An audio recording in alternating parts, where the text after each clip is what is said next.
But the truth is that whenever you go to bed that night, whenever you wake up the next morning, you are still in the same body. You still have to be accountable for what happens. And it doesn't matter what the fucking, what's fair. It doesn't matter who deserves what. Nobody gives a fuck about that. It doesn't make a difference.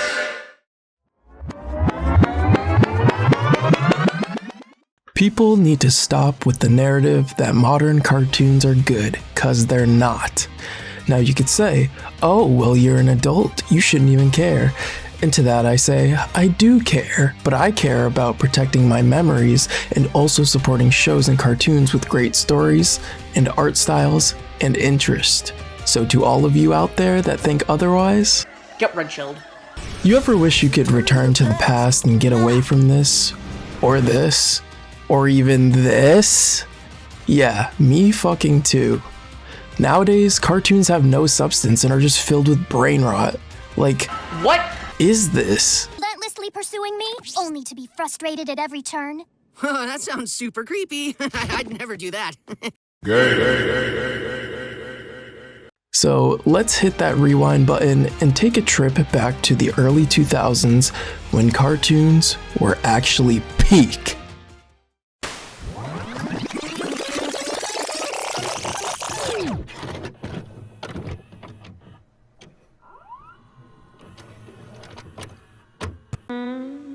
No.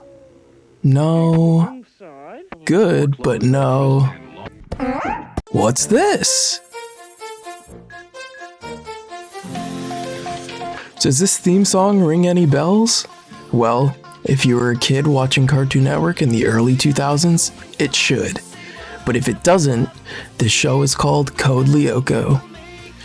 This show came at a time where modern technology was still in its infantile stage, mobile phones being popular, and the internet just beginning to feel like a normal part of life. And that's what the creators of the show capitalized on, new evolving technology. And what better way to appeal to kids than to add romance, school life, action, and the astonishment of the digital age. Now, if you can get past the character designs, that being all the characters having huge foreheads as big as a billboard on the side of the highway, that everyone and their mother seems to complain about, well, Code Lyoko is, dare I say, one of those great shows that comes once in a lifetime. And like I said before, it's got the romance, it's got the normal parts of day-to-day life of the characters, but also has that gritty action and deep lore seeding within. Similar to that of Teen Titans, which had consistent villains, character development, and overall darker tone that followed the comics, or similar to Codename Kids Next Door, that followed a group of kids trying to protect the world from corrupt adults with missions and lore as well. Your first watch through the series is unforgettable, and for me, it's like one of those comfort shows that gives me the urge to come back and watch it over and over because it's just that good. The show started off as student films called Garage Kids, debuting in 2001, which had some different elements to the actual final product of Code Lyoko. We see the characters have powers outside of the virtual world of Lyoko, and just different aesthetics of the school, the factory, and Lyoko itself. Even the characters looking a little more jank than usual. Daddy, chill. What the hell is even that? Code Lyoko evolved from Garage Kids when creators Thomas Romain and Tanya Palumbo pitched their original concept to French TV networks. The networks wanted the show to air in an episodic structure with more of a family-friendly feel to it to appeal to broadcasters. But if you look at season 1, does this look family-friendly?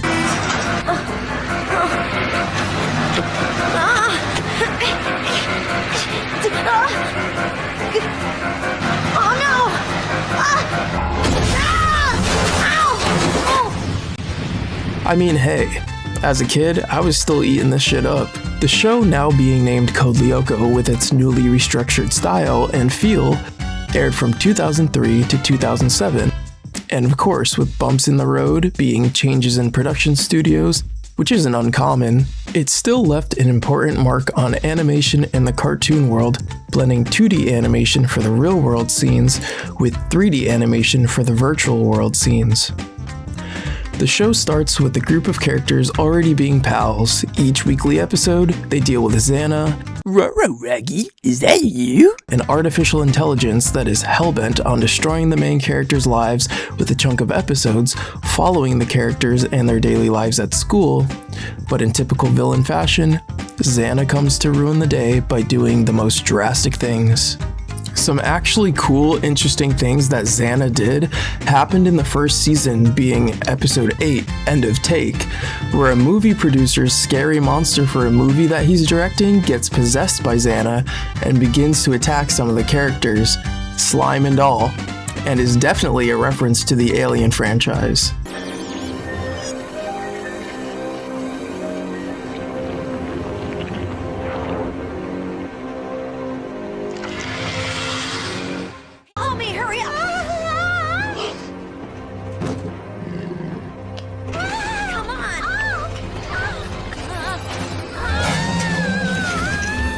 Episode 21, Zero Gravity Zone, where X.A.N.A creates a zero gravity field on school grounds, leading to an almost fatal encounter. Well, Matt has a chance to tie the score with his penalty shot.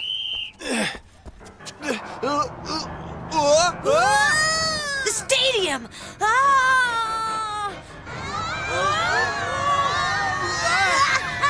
Episode 24, Ghost Channel, has 3 of the characters trapped on Lyoko in a sort of alternate reality created by X.A.N.A, and it's up to the nerd of the group, Jeremy, to overcome his fears and go save his friends.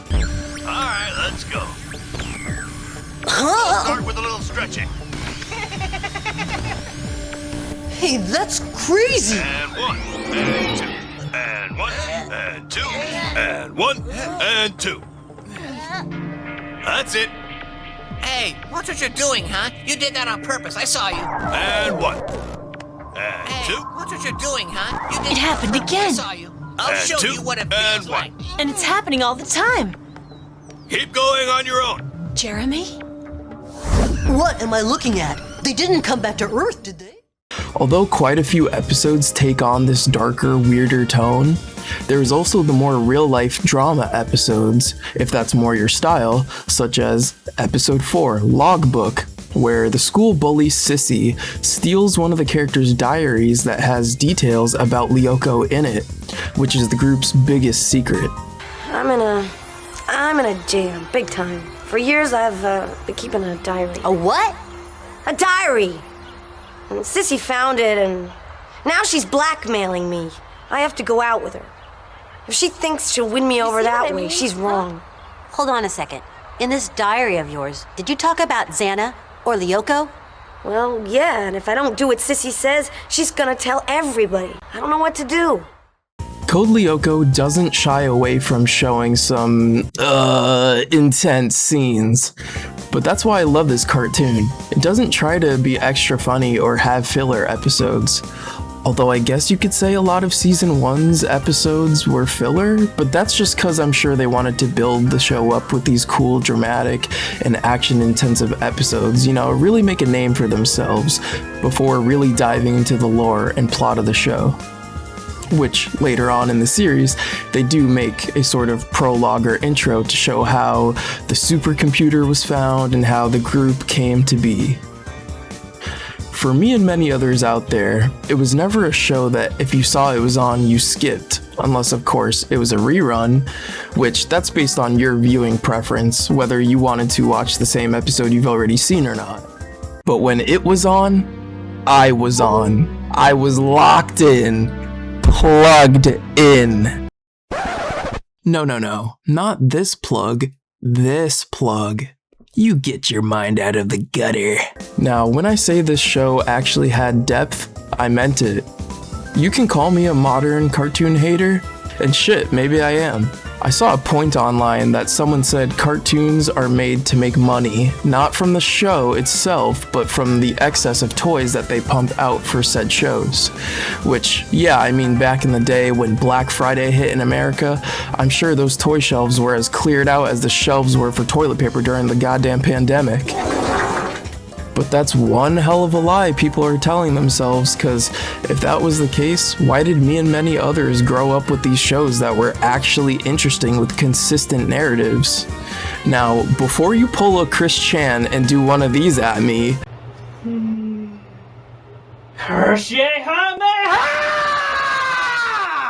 I'm not saying that there weren't any of those nonsensical cartoons that you throw on just to watch back then. I mean, hey, I love those too. What I'm saying is that there aren't as many or any at all presently that are like Code Lyoko or Teen Titans. But let me get back to Code Lyoko. The characters that would grace your screen every week included the stubborn but courageous Ulrich Stern, the daredevil and charming A Delarobia, the serious yet graceful Yumi Ishiyama, and the brainiac Jeremy Belpois. These four gain an unbreakable bond as they share the secret of Z.A.N.A. and the virtual world of Lyoko. Each time Z.A.N.A. attacks, it uses its influence to do something dire or potentially fatal in the real world, only isolated to the school Katic Academy or the surrounding city, at least for the first few seasons. The only way to stop Z.A.N.A.'s devastating attacks in the real world is to go to the abandoned factory, where Jeremy will transport the other three main characters to the virtual world of Lyoko via transfer pods connected to a supercomputer. This is part of that whole sci-fi vibe that got me hooked. Essentially, their molecules break down and get transferred into a subconscious manifestation of how the characters see themselves. They never really go deeper into the meaning behind this, cause like, what do you mean subconsciously Odd thinks he's some sort of purple cat? Aside from Odd's Lyoko design, Ulrich's is that of a samurai, possibly because he has a sort of cold, stoic feel about him. And Yumi's appears to be of a geisha with the proper hair and white painted face, potentially because of her Japanese heritage and because she's proud of it. And then there is the, at the time, supposed artificial intelligence Aelita. She is the guardian of Lyoko and has the capability of deactivating the towers that Z.A.N.A. takes over, which allows him to do the things as mentioned before, like possessing objects or people and causing catastrophes. She has pink hair and sports some kind of gi, like those outfits people wear for karate and whatnot. Now, let's jump into the weapons and powers each of them have. Let's start with Ulrich. The weapon he carries is a katana, of course, and his powers include super sprint. This doesn't compare to the Flash or even goddamn Usain Bolt, but it does give him a nice boost and is especially helpful when fighting Z.A.N.A.'s monsters on Lyoko. His next ability is Triplicate, basically making him Naruto and producing 2 shadow clones which can help distract or isolate a monster to take down easier. And his final ability is Triangulate, where he runs around an enemy in a triangle and leaves after images of himself, disorienting the monster. Next up is Yumi. Her weapon includes dual fans that give her a good range against monsters and can be used to absorb or deflect enemy fire. Her one ability she has is Telekinesis. This ability becomes quite useful when trying to guide Aelita to a tower or attack an enemy. I always wished she would get a new power to use because she was honestly such a good fighter, although she was always done dirty and would always get killed, or the term they use is devirtualized on Lyoko. I mean, there's even an episode where not even 10 seconds of being on Lyoko, she immediately gets taken out. Then we have Odd. His weapon is dual dart guns. Worked into his purple paw gloves, he also has range to deal with enemies from afar and deal precise blows. His one ability in Season 1 is Future Vision. He can see an event in the future that's soon to happen, and every time, these visions always come true. That's it for you. Where's your buddy hiding?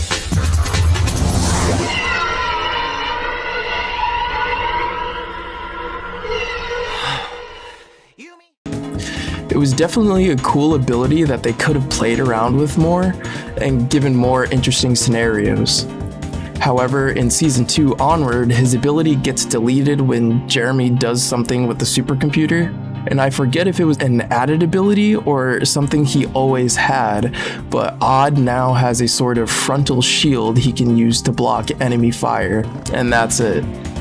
Although later on, Odd feels a bit incompetent to the others and asks Jeremy to program a new ability, and that would be teleportation, which again, could have been a cool upgrade for his character on Lyoko, but the program malfunctions, leading to some hijinks that happen of course, and the new ability ends up getting scrapped, so he's just back with his shield again. Finally, we have Aelita. Like I said before, she's the guardian of Lyoko and has a deep connection with it, so she has a few abilities. The first being sensing. She can sense or feel pulsations of Xana's activity on Lyoko. Her next ability is creation. She can create walls or bridges to get around areas on Lyoko or to block Xana's monsters' attacks.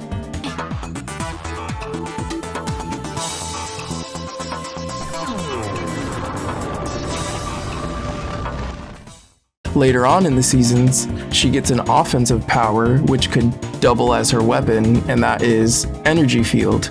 She can make balls of energy in her hands that she can fire at the monsters, which helps her break away from that damsel in distress or useless character trope that's plagued characters in media like Sakura Haruno from Naruto. Personally, as a kid, seeing these characters fight these monsters and support each other made me feel like I was part of their world. Every weekly episode had me sitting there glued to the TV wanting more, and that's why I would always come back. Like, this show had me in a death grip, feeling like a fucking crack fiend vent posing in the streets because I just need more. I had to have more. With the start of season 2 was the start of the lore in the show.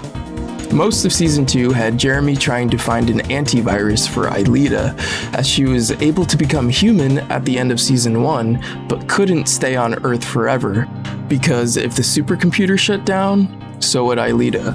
So that was Jeremy's main goal. And as for Aelita, she began to have strange dreams and visions, which would lead to finding out about the creator of Lyoko, a man named Franz Hopper. Season 3 again dove further into this mysterious Franz Hopper, culminating in discovering what Lyoko and Xana really were and why Aelita was in the supercomputer in the first place. The main goal was still at one point to try and make an antivirus for Aelita, but that changed into her needing a missing piece of herself that Xana stole, which is what she needs to be fully unbound from the supercomputer so they can finally shut it down for good. Which is where a lot of the dark tones come in around episode 52. Season 4 had a fresh new look, upgraded outfits for the Lyoko warriors, and chasing Xana through the internet to stop it from taking over the world and destroying everything the characters care about. This season introduces new threats and the invention of the ship they use to navigate the internet and fight off monsters along the way. Xana was pulling out all the stops and it would lead to a devastating loss, but the absolute destruction of this godforsaken malware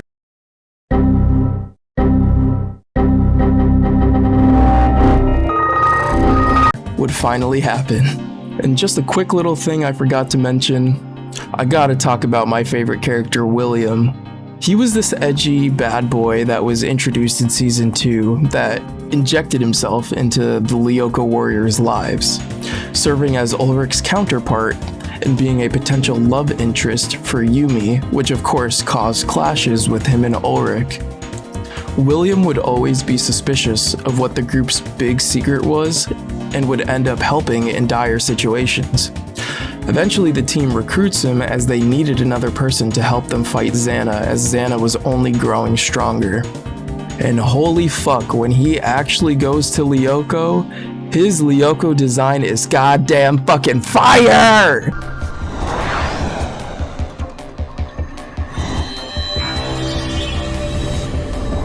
Wow, that's a pretty classy gear. I prefer his OG design to his Xana design. Easily the best design out of all the characters, but his glory would be short-lived when he would become a vessel for Xana and get that new, darker look. Now, here are some great things about Code Lyoko that you just don't see in the modern shit that's out there today. The switches from 2D to 3D animation, it makes it easy for kids especially to follow along and realize, oh, 2D means it's the real world like at school, and 3D is the virtual world and we're fighting the monsters. The animation was top tier, these cool choreographed fights where it's either the characters doing cool trick shots, defeating monsters, the fights against Xanified William on Lyoko, or even Yumi doing Mach 3 spins in the air. Like, that's a lot to animate, but it looks so cool, and also another reason why I love the show. And the music was fucking phenomenal. Obviously, tracks were reused, but they were always used in the right circumstances, whether it be for one of the characters being sad, or when Xana launches an attack on Earth, or when my personal favorite, Xanified William shows up to cause trouble, because that fight music is so good.